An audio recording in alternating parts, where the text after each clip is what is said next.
ازاي تتعامل مع العملاء اللي بيطلبوا ويرجعوا في كلامهم او ما يستلموش. ما هو الشغل كله كده يا ابني، احنا هنعمل ايه؟ طب بص هقول حاجه.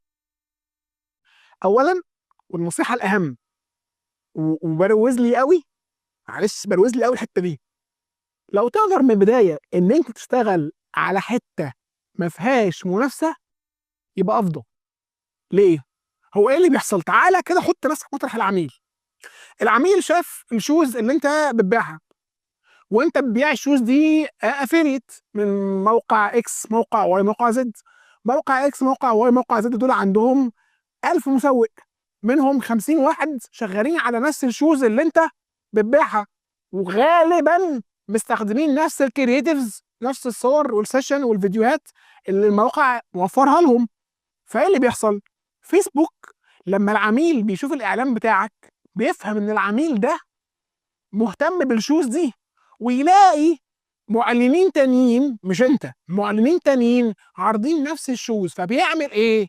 بيطلع نفس الاعلانات لنفس العميل، اعلانات تانية لنفس العميل. فايه اللي بيحصل؟ حط بقى نفسك مطرح العميل. العميل شاف الاعلان بتاعك، تفاعل معاه، طلب اوردر، وبعدين جاي يفتح فيسبوك لقى نفس الجزمه، نفس الشوز، نفس المنتج عموما عن صفحات تانية، بل قد يكون بسعر اقل من سعرك. قول لي انت لو عميل هتعمل ايه؟ هتغير كلامك، هترجع في كلامك، هتطلب اوردر من الصفحه الايه اللي بتديك سعر ارخص، وترجع تكنسل مع الصفحه اللي انت طلعت له بيها في الاول، رغم ان انت اول واحد طلعت للعميل، الا انه سابك وراح لناس تانيين. المشكله كلها تتحل امتى؟ لو انت قدر الامكان من الاول اخترت تشتغل على منتج بعيد عن المنافسه. البراندنج بيحل القصه دي.